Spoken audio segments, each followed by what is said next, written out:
Welcome to Truckee Talks. Well, we've gotten through the Labor Day weekend, the kids are back in school, and we're seeing the familiar yellow buses on the highways. But not every child in town that's getting an education will be taking one of those buses to school. Today on Truckee Talks, we're going to be talking about homeschooling and alternative education. And on our panel today, we have Jayna Gaskell. Jayna, welcome. Thank you. Jeanne York, thank you for being here. And Jane Loomis. Jane, thank you. Welcome. On this first part of the conversation, we're going to be talking about what is homeschooling and what are some of the alternatives available. And Jayna, let's start with you. What is your role? I'm the head of school of the new Prosser Creek Charter School, which is Tahoe Truckee Unified School District's first charter school. And what is a charter school? What sets it apart from a regular school? The state charter law was written in 1992 to give parents and children an option within the public school system. Our focus happens to be home-based instruction with site-based classes as well. Jane Loomis, you also have an interesting role. Now, you are the principal of Sierra Continuation High School, correct.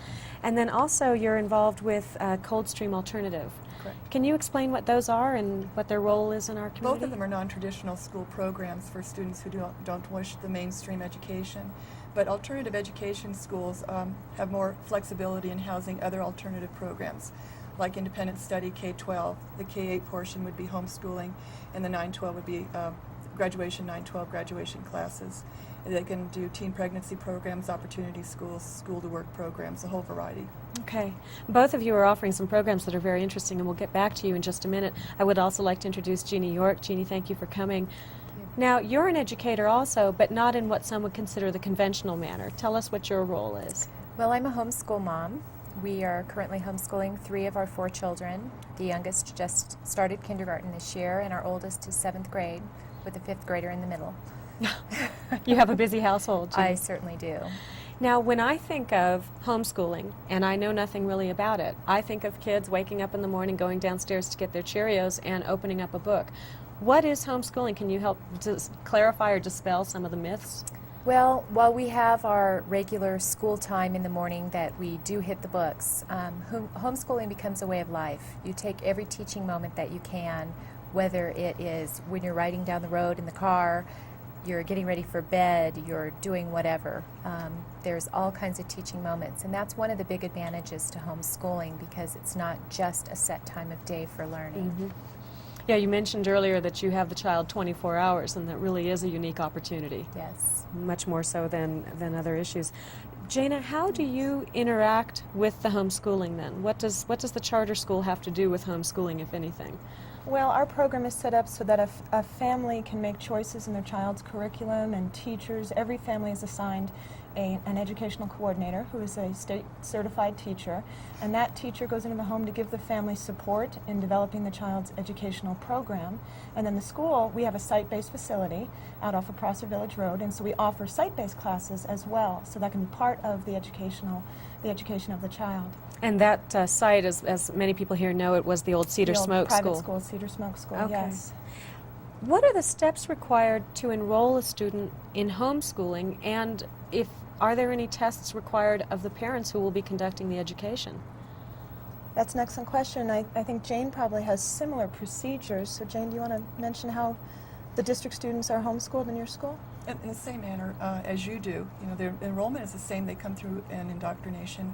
They fill out in forms for their immunizations and so on. We don't give the parents assessments. Mm-hmm. However, there have been times where I was very close to doing that, because it was apparent during the course of the year that the parent had difficulty in delivering the education and so on, the program. But that is not a requirement for us to give the parents an assessment in reading and writing.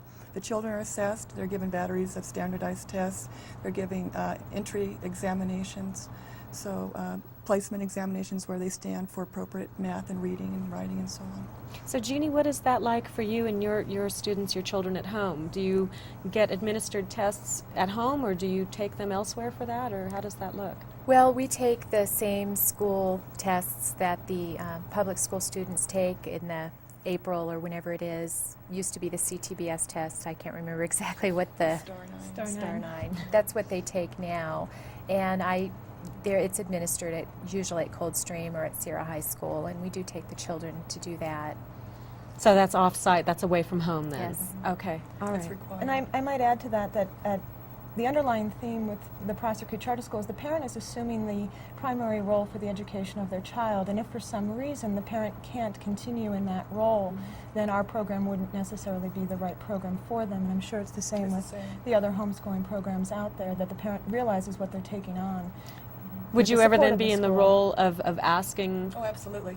Independent study is an optional program. It's not something that if we feel it's not appropriate placement, for example, if there's inappropriate supervision in the home, or if we feel there's neglect or the parents are not able to deliver the educational program, if the child does not want to be an independent study, it's strictly voluntary, then we have the right and the obligation to exit that student from a program because they're guaranteed other educational placement within other schools. So you're not depriving them of an education. And there is a method or a segue for that child to get back into, or into, if they've never been introduced to the public school system, into that system? Pick Or up the phone and they call and they Yeah. enroll. Okay. It's a lot easier than most parents would think. Yeah, it's very easy. Well, what are some of the challenges? Jeannie, you would probably be the one to answer that best. Well, I guess the main challenge is the discipline to sit down and accomplish the work that you need to accomplish for that day. It's very hard with all the things going around the house. The telephone still rings, people still come to the door.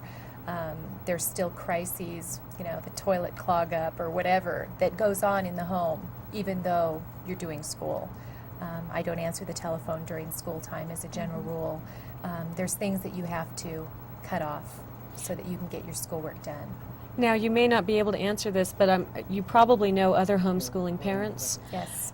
What, from just a percentage basis, what are we looking at in terms of mothers and fathers being involved? Are we seeing both parents involved? Is it typically one parent that takes the lead role? I think that you do see both parents involved, although generally it's the mother because the father's working outside the home and the mother is the one that's usually home during the day. Well, that begs another question, and Jayna, perhaps the two of you can address this. What about parents that do both work outside the home but want to pursue other avenues of education for their children aside from the traditional public education? What would you be able to offer them, if anything? Well, it would be very hard for a parent to do traditional homeschooling if both parents are going to be out of the home from 9 to 5, especially with younger children. One of the options within our district at Jane's program and also with Prosser Creek for the older students is more of an independent study program. But it is true that homeschooling is very difficult if you have both parents that are having to work 9 to 5, and so there are some constraints there. It really for does traditional require that you homeschooling. have the time I to wouldn't devote. tell Sometime. someone if that were true. Yeah, it wouldn't In the work. K-8, I wouldn't do that. When 9-12, the students are expected to be independent and self-disciplined, and the parents do work, and the student works as well. But with the homeschooling, that is not something I would even take on. Especially with the younger children, Never. like you I would say. never Okay, do so it. you really do have to have the time to dedicate to your child's education. Well, let's talk about what some of the potential drawbacks may be to homeschooling, or perhaps the perceived drawbacks, and perhaps you can clarify some of the myths again. What about social skills for the child? Do they ever get out and interact with other children their age, or are they sequestered and perhaps not building the same social skills that a child would in traditional schooling? Well, with my children, they're involved in Girl Scouts, church activities, and we interact with other homeschooled children in activities, and we do things together, such as science experiments, and we have park days and that kind of thing that we try to get the children with other kids. Both programs develop a whole gamut of activities, workshops, field trips. Our students are also tightly knitted with the other elementary and middle schools for participation, cross-country skiing, field trips, arts for the schools. So the opportunity for involvement is limitless. And it's the parents' option of how much they choose to partake in all of the extracurricular activities. Where do the materials come from? If somebody wants to do homeschooling, where do they find the books? Where do they find the class outlines, or are they creating their own? We have a resource center at Rideout that we house all the materials that are state and curriculum aligned, plus alternative materials that parents choose and prefer for homeschooling, K-12, all the subject areas, computers, Alpha Smarts, musical instruments. Okay. everything. And that's coming through the school district again, so that your tax dollars, when you're paying into the school district, you're getting some of the benefit of that back out again. Okay. Yes, and it's the same at Prosser Creek as it is with Coldstream. The materials, parents have a choice on curriculum with guidance from an educational coordinator, and then they're ordered and delivered to the school, and we also have a resource center out on campus. Well, I'll break this question out differently for Jane and for Jayna, but is there a child who would be an appropriate profile? Is there a certain child that would be appropriate for your school, or?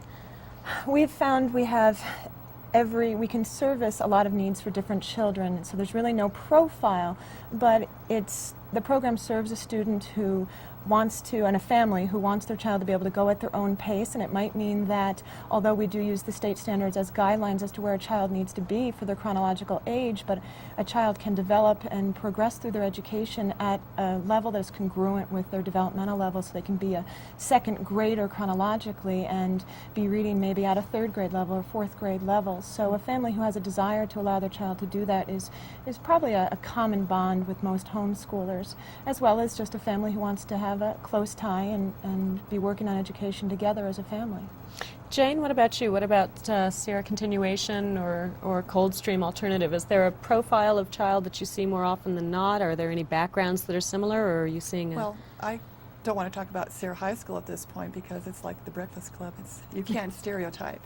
But I agree. The only thing the profile I've seen that doesn't work are students that don't have the motivation and the discipline or structure to be in school. And so it can be anybody, and you can work across the curriculum, you can accelerate, you can remediate, you can specialize. So I've never thought of, who would be a good one and who wouldn't. But I know the ones that really don't have a discipline and an eagerness to learn are the ones that are not successful in independent study. So sometimes a child on his or her own might hear of this program or know of this program and say, gee, Mom and Dad, this is something I'm interested in? Well, it depends. I've had that happen, and I've also have known in some situations what the motivation has been perhaps for that student. I want to go snowboarding all day. And so, let's be realistic. Absolutely. If they have prior experiences of failing in school, this is not the appropriate placement. So it's just, you say no. You can come to continuation school, or you can go back to the traditional high school. Well, Jane, let's draw on that thought a little bit further if we can. I mentioned drawbacks a little bit earlier on, but honestly, what would be drawbacks to homeschooling or perhaps some of this alternative education, if any? And an honest answer is what I'm looking for. If the student is, like Jane said, is somewhat motivated to learn and they want to learn in a different environment, the drawbacks can only be created by them, really. It's the program will serve them and give them what they want to get out of the program. I have found, in addition to what Jane said, that some students who haven't felt comfortable in a traditional setting, once they are in a different environment, a homeschooling environment, they find an area of interest of theirs, and when they're allowed to develop that and run with it, they really get turned back onto school when they're allowed to focus on areas that are of interest to them. And so even some of those students who weren't necessarily feeling successful in public school, in a traditional school setting, can alter, their whole program just based on their interests. Now, Jeannie, I saw you smile over there. Was that struck a chord with you? Just thinking about things that the kids will say or do while they're supposed to be doing school, and they try to use every excuse sometimes to not do it, and you've got to kind of be there. But you would Keep do them that on in a track. public school setting You as would. well, Yeah. or You in a would. private school setting. You would. There are going to be children who are self-motivated and other children who need to be provided a motivational environment. And it's different days. Some days they just fly through That's their not true work. with Other adults, days- is it? Yeah. I think it takes a unique parent to be able to do this. I Well, really then do. let's talk about that profile. Maybe that's more. She's right here. Yeah, You let's know? let's talk about that. Jeannie, what sets you apart? What is it in you that makes you able to be an effective homeschooling mom? Well, that's a really difficult question for me to answer of myself. Homeschooling is something I never wanted to do. It's something my children encouraged me to do. It's a sacrifice on my time because I don't get to do the things I want to do sometimes. Those are put on hold. The house doesn't always look like I would like it to look. The children are home all the time. Sometimes I just feel I do not get a break. And it's some days I wonder why I do it. Other days I just, for the majority of the time, obviously, it's very much a blessing to have my children with me and spend the time that we have together. Do you have a support network of other homeschooling parents? Or Yes. do you interact with them as well? Yes. Yeah. Okay. Yeah. Are there any statistics that you're aware of, either Jane or Jayna, about homeschooling or alternative education in terms of successes further down the road, perhaps college graduation rates or successes in life later on? Is there a difference that we can identify or quantify between going through the traditional public school process or going through homeschooling? Well, as far as we don't do post-secondary tracking, but as far as the profile of the students being high achievers, they always move on, and they test exceptionally high on their standardized testing. So, I mean, they seem to overachieve all of the time. So that seems to be most typical that I've seen. And of course, we don't know if that's cause and effect. We don't know if those would be overachievers and would be Right. drawn to that kind of program anyway. Or if I think there's- it does give, especially with the older students who are doing more of an independent study, it gives them a greater sense of independence. They tend to be a little bit more self-directed when they leave that program as well. The state has quoted that there's 100 to 150,000 homeschoolers in the state of California. Homeschoolers feel that it's probably more, and just not everyone's being tracked. But the homeschool programs in the state of California, some of them have grown in the last couple of years, 50 to 100% over the last 3 years. I think that says something about where people's focus are going, and the homeschooling being a viable alternative for families, especially as the demographics change and more families are able to work at home, more parents. And that's an interesting point right there, because more people are working at home. Here in Truckee, it's typical for the heads of families to have 2, even 3 jobs, and I know that for many families this just would not be a viable option. But as you say, as more and more families move back into the home with telecommuting and working on computer systems, that may be an option for them. Typically, what would we see if what does a curriculum look like for, say, an 11th grader going through charter school? What does it look like for them? What is their day comprised of? The 11th grade curriculum will be very similar to a student who's in a traditional school setting. They'll be doing U.S. history as their history if they haven't chose to do it before. They can do it with a textbook, or they can do it with a student might find that they have an interest in Vietnam and do a whole project on Vietnam and interview Vietnam vets and incorporate that into a project that they demonstrate their understanding of what occurred in the Vietnam War, but they'd also probably be working out of a fairly traditional text and doing assignments and essays. Same thing for their literature. They'd probably be doing American Lit out of a textbook, but also being able to pull in other areas of interest, other stories, novels, authors that interest them. At our program, a lot of the high school students will take their math and science and foreign language in our site-based program. We do have 30 to 35 classes that will be starting next Wednesday for those other options. But a child who's strong in math can do trigonometry on their own with tutors and emailing to tutors and things like that. Better than I ever could, I'm sure. Yeah, it's fairly similar to what they'd be doing in a traditional school day. Unfortunately, we don't have any more time to talk about what homeschooling looks like on a traditional homeschool day, but I really appreciate the 3 of you being on the show. When we come back to the show, we'll be talking with students who are involved with homeschooling and getting their perspective on it. And until then, Jayna, Jeannie, and Jane, thank you all very much for being on the show today. That was no joke, guys. That was hard to do. I really appreciate you being here, and Thank you for stay having tuned. us. We'll be back in just a minute.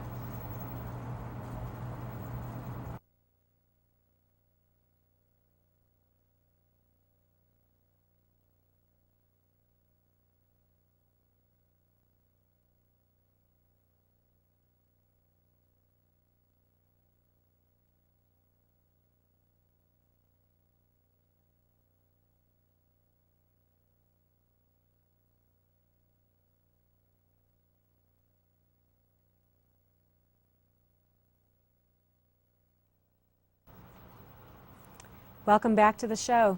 Today's topic is homeschooling, and for the second part of the show, we've got homeschooling students with us. It's my great pleasure to introduce to you Laura York. Laura, welcome to the show. Thanks. Kate Holloway. Kate, welcome. And Melissa Holtz. It's nice to have all 3 of you here. What we want to do is just talk about what it's like being a student schooled at home. And Laura, I think I'll start with you because you're closest to me. Have you always been in homeschooling, or did you ever go to traditional school? I went to traditional school. This is my 3rd year. This is your 3rd year at home then? Yes. Okay. And how do you like it? I think it's fun. What do you like about it? Well, I like being with my mom all the time and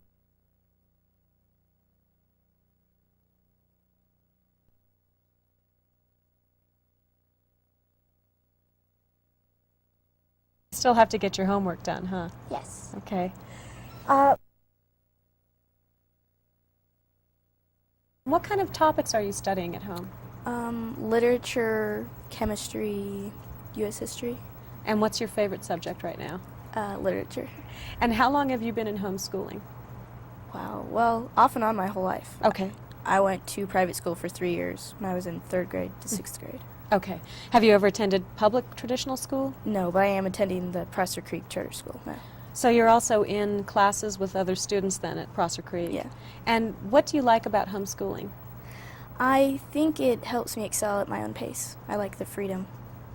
Do you think you're excelling beyond where you'd be if you were in a traditional school? Oh, yes. And what makes you say that?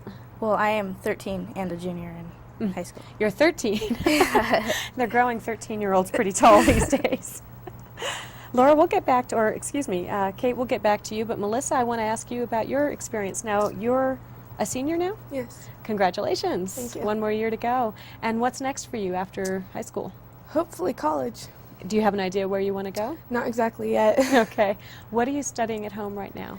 American government, English, and math. And how much time do you think you spend schooling per day between reading and work?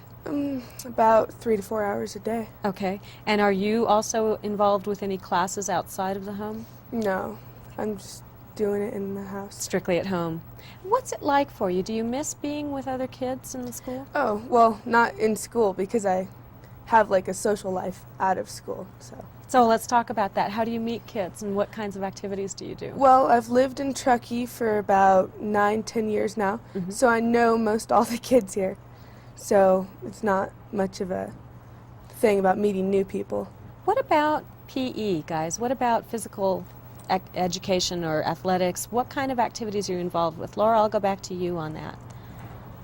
Well, we don't really have a PE, but we go swimming and we go to the park and just different stuff. Are there winter sports that you like to do? No. You like to stay away from the snow? Kate, how about you? I play hardball on a team, and I snowboard. And where do the other team members come from? All over Truckee, there's Tahoe City teams and Squaw Valley teams that we go and we play. And are these people your own age? Yeah. And are you involved with a league with that? Or? Yeah, it's the Truckee Little League. Great, great. I just do whatever. I mean, if it's walking down the street to visit a friend or, you know, whatever. I don't really do much of a PE. What do you miss, if anything, about being at home versus being in a traditional school? I miss nothing of being in the traditional school. You have some pretty strong opinions about that. Why is that? Yeah, well, I don't know. It just wasn't working out very well. I would have just rather been at home doing my work there. And do you feel that you've been self-disciplined enough to get your work done? And Well, I've turned in all of my work so far, so... That's a good indicator. Yeah. Kate, how about you? I'll ask you the same question. I really don't miss anything. I never really attended public school, and I do meet people outside of the house, and I just like it better. And both of you have plans to go on to college then? Kate, you Yeah. too? Okay. Laura, how about you? Do you already know what you want to be when you grow up? You still have a ways to go. I want to be a vet. You know that right now. You want to work with animals. Yes. Are you studying any science at home right now to get closer to that? Not yet. Let's talk to some of the students who may also be watching and tell them what your day is typically like. A lot of other traditional school students wake up in the morning, catch the school bus, get to school by the first bell, and then go to different classes during the periods, go to lunch, go finish school, and go home. What is your day like? Do you have to get up at a set time every day? I personally sleep in, and then Rub it in, Melissa. then I get up and I sit down, eat breakfast, do my homework, and then take a break, you know, do anything else that's I don't know, just do anything. And then I start my homework again because I don't want to do it all at one time because it gets to be too much. So I take it at... You break it up Yeah. during the day. Kate, how about you? Well, I at least have to wake up by 8:30. Usually wake up earlier than that. I eat breakfast, do my school. I usually don't really take breaks. I like to get it all done at once. So you charge straight through yeah, it. I like to be done as early as possible. All right, Laura, we've got one person who charges straight through and one person that breaks it up. What does your day look like when you wake up in the morning? Well, I wake up at 7 and I just do all kinds of chores and then I just do my school, get it all over with. You get it all done, one chunk. Yeah. And then does that mean you get to spend the rest of the day with Mom? Yeah. Yeah, and you like that part of it. What about just sitting down and doing the work itself? Do you have to read the same school books you think that other kids in traditional school are reading? I don't think so. You're reading different books? Kate, you said that you were interested in literature. Are you interested in writing? Yeah, I want to be a sports journalist, so I am taking journalism classes and like yearbook newspaper. Okay, courses. now are you going to be trying to do any work with Jamie Ball? Are you listening with the Sierra Sun? Or? I'm hoping to take an intern there. Okay. Like this year or next year. Good for you. Melissa, how about you? What's next for you? I don't know. You can take it through this year and see what happens? Yeah. Okay. All right. Well, it's been really interesting having the three of you on here. Do you have anything that you'd like to say to other students out there that may be interested in looking at this as an option? You can always give it a chance, and if it doesn't work out, then you can go back to the public school. And I think that's a really good point, and we talked about that earlier in the show, is it doesn't mean that you've left public education, you're taking a different route. Yeah. Well, thank all three of you for being on the show today, and thank you for joining us here on Truckee Talks. We've been talking about homeschooling, and if you have any questions, we will show a telephone number on the screen where you can get a hold of some of the adult guests that we've had on the show. Thank you for joining us, and we look forward to seeing you next time on Truckee Talks.